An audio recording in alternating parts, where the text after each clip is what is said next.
It'll be like the most bonding moment we'll ever have. Okay, so don't pee yet if you have to. Just hold it.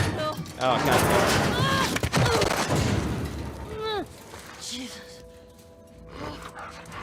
No, not the dog! No! Go away, shush! No! No! Ellie! Stop! Shit.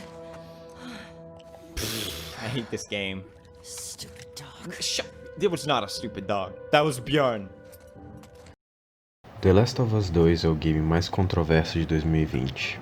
Não só o enredo, elemento mais importante desse jogo, vazou na internet pouco antes do lançamento, como a história em si era, digamos, polêmica. Qualquer pessoa que já tenha acompanhado as notícias ao redor do jogo sabe que uma fatia enorme dos fãs não ficaram nada satisfeitos com os acontecimentos do enredo e novos personagens. Basicamente, logo no início do jogo, Joel, o protagonista, é brutalmente assassinado por uma jovem fisiculturista, enquanto a filha adotiva dele assiste, o que leva ela numa jornada de vingança, que é interrompida no clímax só para o jogo reiniciar no ponto de vista da assassina, e no fim das contas, você nem sequer se vinga. É óbvio que muita gente ficou irritada e se sentiu traída, ainda mais com a empresa desenvolvedora tendo feito um marketing enganoso sobre o jogo, editando cena nos trailers e tudo mais. E no meio de todo esse caos, para a maioria das pessoas que acompanhou o lançamento, só restou uma pergunta sem resposta certa. Afinal, The Last of Us tem uma boa história, mesmo apesar da bagunça na qual ela é apresentada? Essa é a questão que eu pretendo responder hoje. Então vamos começar. The Last of Us é um jogo de survival horror ambientado no apocalipse zumbi, desenvolvido pela Naughty Dog. O primeiro jogo foi um sucesso massivo e consolidado desde seu lançamento. A história tinha como protagonista um homem amargurado e uma moça que tinha que escoltar como uma carga para um grupo que tinha interesse nela, por ela ser a possível cura de um fungo zumbi. Resumindo muito brevemente, o tema do primeiro jogo é sobre a restauração da humanidade de Joel. Em muitos aspectos, é uma história de redenção. Joel é um homem amargurado por ter perdido a sua filha logo no início do colapso. Depois dessa experiência, ele se torna um homem frio, violento, que evita criar laços com qualquer pessoa. Ele sobrevive nesse mundo como uma espécie de mercenário, e um dia, em meio a circunstâncias extraordinárias, ele aceita transportar a menina Ellie pelo país para entregá-la a uma organização um pouco misteriosa, conhecida como Firefly. O motivo dessa menina ser tão importante para a organização, ela é imune ao fungo que desolou o mundo. A narrativa começa com uma vida desencantada, o que é de se esperar no apocalipse zumbi. Mas, enquanto Ellie e Joel inevitavelmente formam um laço de pai e filha, a mensagem que o jogo passa é de um reencontro com a beleza, apesar dos horrores da vida. Uma fagulha de esperança reemerge. E esperança é uma palavra muito importante, porque é isso que a Ellie representa no primeiro jogo. Esperança, tanto para o mundo, porque ela é a possibilidade de uma cura para o colapso, tanto para Joel, para quem ela representa um recomeço e uma forma de superar o seu passado. No meio da desolação e do desespero, tudo que podemos ter é esperança, o bem mais valioso dos náufragos. Tudo o que acontece em The Last of Us 2, em maior ou menor grau, depende de Ellie. E todo esse desenvolvimento leva ao clímax do primeiro jogo, a escolha de Joel. Essa é a escolha no centro de todo o universo de The Last of Us. Porque tudo converge ali. No fim de sua missão, Joel tem que deixar ela morrer para que a humanidade talvez tenha uma cura. O sacrifício dessa menina pode salvar a espécie humana, mas vai matar a menina que ele passou a ver como sua filha ao longo de sua jornada. E é nesse momento que Joel recupera sua humanidade por completo, matando o cientista que pretendia matar Ellie em busca da cura. Muitas pessoas veem esse momento como a maior falha de Joel, o momento que ele faz a maior brutalidade de sua história. Até o próprio jogo mostra que essa escolha é algo que fere o relacionamento dele com Ellie, mas no fim das contas é a escolha mais humana concebível. Como um pai vai deixar sua filha morrer assim? Como ele poderia perder mais uma filha? Qualquer pai ou ente querido naquela situação teria a mesma reação. O amor é a ligação mais sublime humana, mas em última instância, ele é egoísta. Uma mãe, por mais bondosa que seja, prefere seu bebê a qualquer outro bebê. É por isso que a escolha dele é a mais humana possível. É por isso que o final é tão perfeito.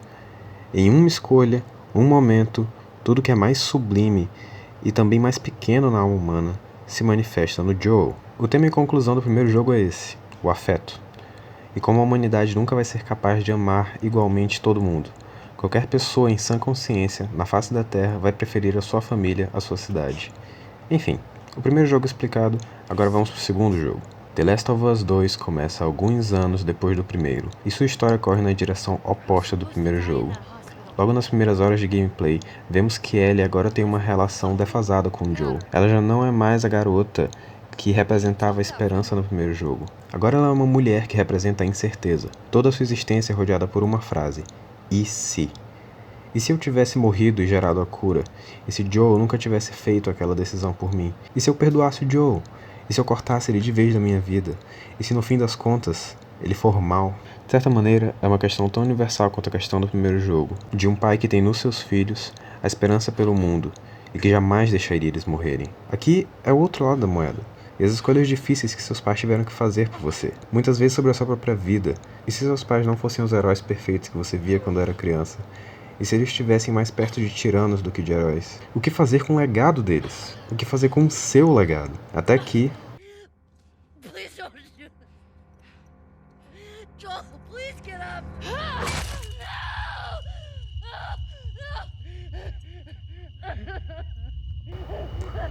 todas as ambiguidades morais ou reservas que você possa ter sobre entes queridos acabam bem aqui. Pouco importa os e se's da Ellie. Para ela, pouco importa até mesmo se ele era uma pessoa ruim. Essa maldita matou o pai dela, brutalmente, na frente dela. No mundo de Ellie, só existe uma certeza pela primeira vez em muito tempo: vingança. A história de Ellie espelha em muitos aspectos a história de Michael Corleone, protagonista do filme O Poderoso Chefão.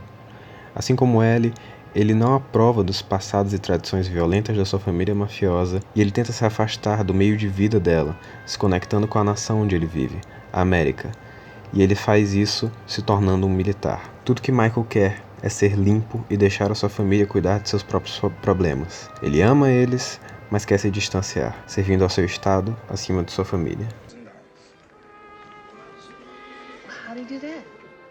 My father made him an offer he couldn't refuse. What was that? Luca Brazzi held a gun to his head, and my father assured him that either his brains or his signature would be on the contract. That's my family, Kay. It's not me.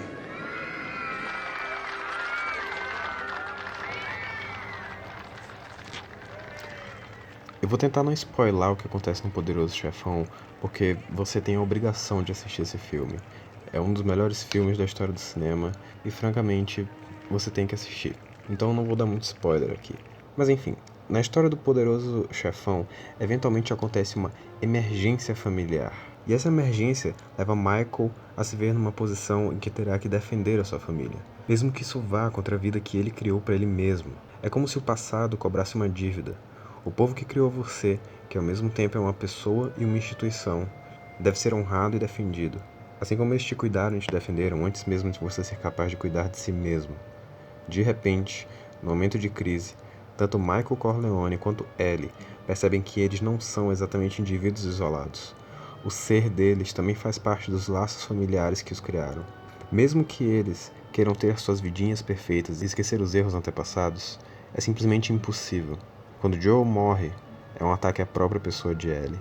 Ambas as histórias têm o mesmo ponto de virada, mais ou menos pela metade. O que chamaremos aqui de a escolha da Ellie, em contraste com a escolha de Joel.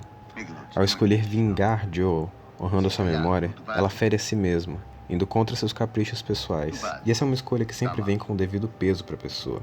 Isso pode ser visto na cena em que os personagens percebem o verdadeiro peso disso, tendo que agir em momentos decisivos e brutais. Steve sabia. Siete finiti.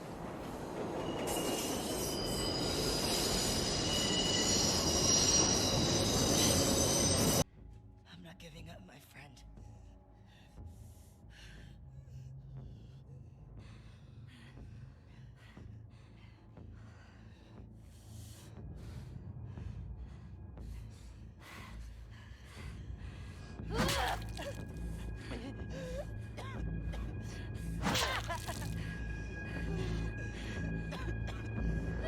Enquanto a dicotomia do primeiro jogo é entre a família e a sociedade, a dicotomia do segundo jogo é entre o indivíduo e a família. You killed my friends. No, I didn't. They slipped in the You let shower. you both live. And you wasted it. Tommy, do something. Chew on her ankle. F in the chat for Eugene. I was like, oh, he's being really sweet. This is a wholesome moment. That means he's gonna die. But I think it would happen very quick in this game. Dad! Oh no. Fuck this. Fuck this. I don't give a fuck. No. No. You do not. No. No.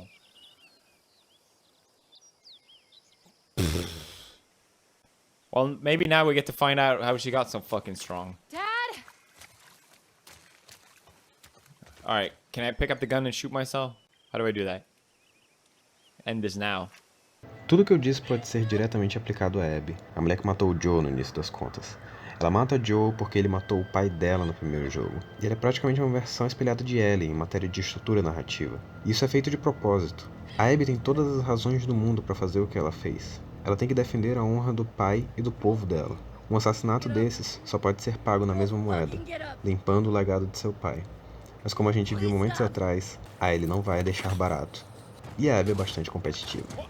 Ninguém vai parar até que todo mundo esteja morto.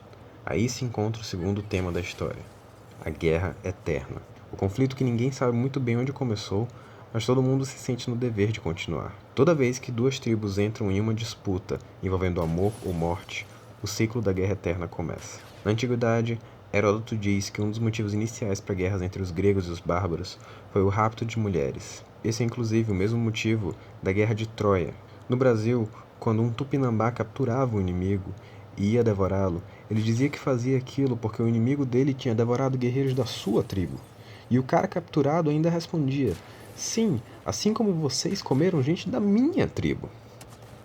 A Guerra Eterna é tão antiga quanto a humanidade, e ela acontece quando dois povos simplesmente não conseguem entrar em acordo sobre ofensas feitas uns aos outros. Isso pode ser mais visto na Abby. Quando ela consegue a sua vingança, ela quer seguir em frente, percebendo que ela lentamente destruiu sua própria vida, se preparando sempre para esse momento de vingança. Ela agora cansou disso e quer um novo motivo para seguir em frente. Logo ela percebe que esse motivo é seguir com a própria tribo dela. Apesar de ter perdido seu interesse amoroso e estar sem perspectivas de formar uma família, ela sabe que pode ajudar uma série de pessoas com a força que ela construiu ao longo dos anos. Ela busca transformar algo tóxico, que foi destrutivo para sua vida, em algo construtivo. Mas, ironicamente, agora ela está na mesma posição que o Joel, que também queria superar o seu passado e construir algo bom. Mas ela já tinha iniciado o ciclo de merda no ventilador e o passado está pronto para buscar ela. Então, finalmente, depois de tudo isso, as duas protagonistas se encontram, tentam se matar, depois de uma luta enorme e de ambas já terem matado a maior parte dos entes queridos uma da outra, a Abby vence a luta, mas percebe que ela não aguenta mais essa guerra e deixa Ellie ir embora. Assim acaba a guerra e a história conclui.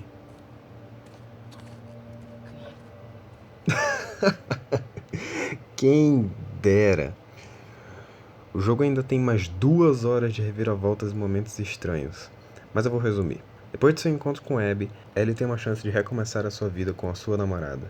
Elas vão viver numa fazenda paradisíaca com o filho do cara que morreu por culpa da Ellie. Tudo é perfeito, mas ela tem estresse pós-traumático. O que é de se esperar? Qualquer pessoa na posição dela teria um monte de traumas. Ela então abandona tudo isso quando descobre o paradeiro de Abby e deixa tudo para trás para buscar uma última tentativa de vingança. E é aí que temos um momento que me convenceu a fazer esse vídeo.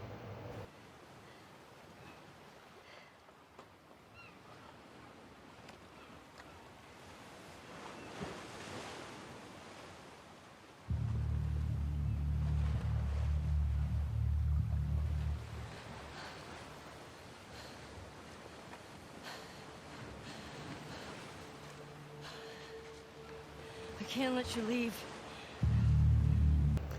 Esse pequeno instante resume tudo. A Ellie já não aguenta mais a luta, mas ela simplesmente não pode deixar passar. Ela não pode deixar a morte de alguém que ela ama passar em branco. Independente de todo o contexto que ela possa viver, ela não pode simplesmente deixar isso de mão. É interessante como o mesmo tema é tratado na cultura pop, em filmes de super-herói até. If you're in there, I'd like you to know that I agree with every word you said. We are the future. But unfortunately, you killed my mother.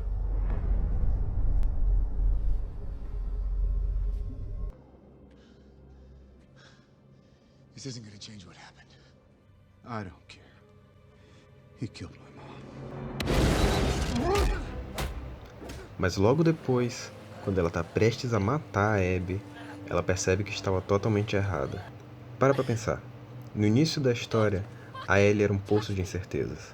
Ela não sabia como lidar com a relação com o Joel, se ela ia se separar dele de vez, ou se tinha coragem para perdoar ele. Quando ele morreu, ela percebeu que ele era tudo para ela. Mas pior do que isso, ela foi roubada da relação ainda irresoluta deles. Todas as incertezas da Ellie foram cobertas pela vontade de vingança, mas por baixo ainda estava uma profunda sensação de culpa, e ela nunca conseguiu admitir isso de vez. I don't think I can ever forgive you for that.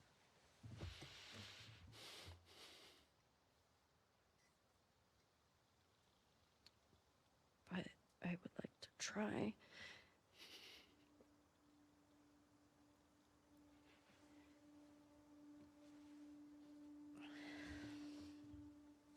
I'd like that.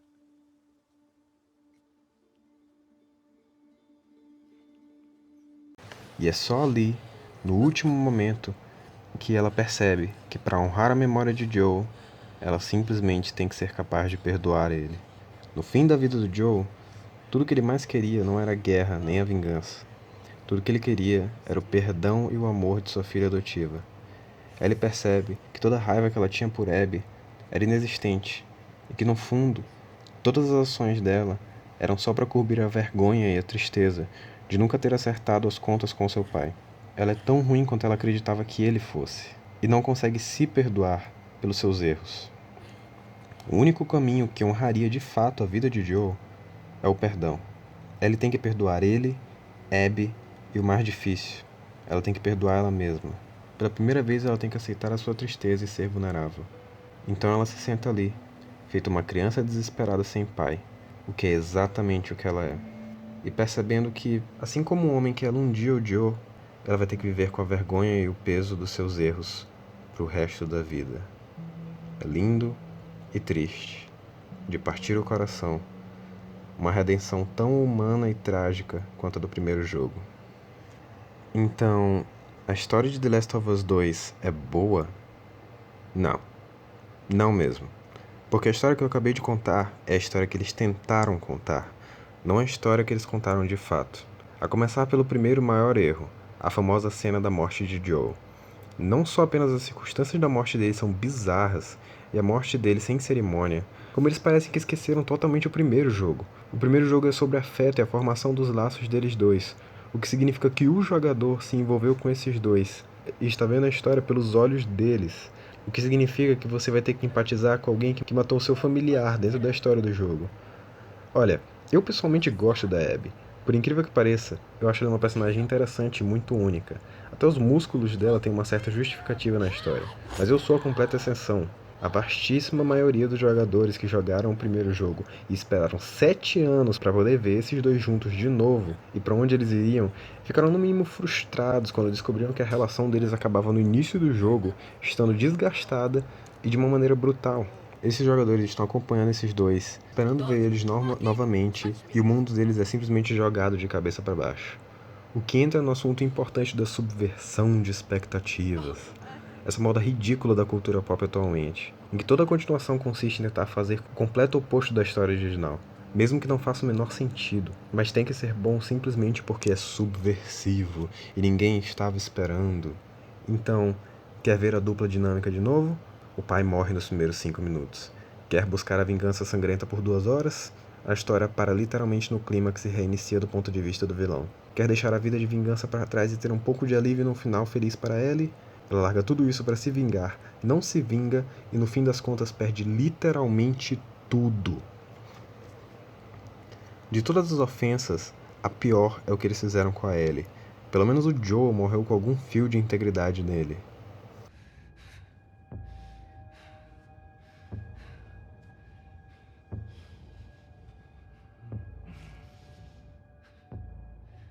you say whatever speech you got rehearsed.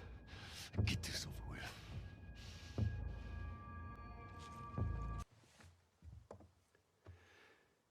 If somehow the Lord gave me a second chance at that moment,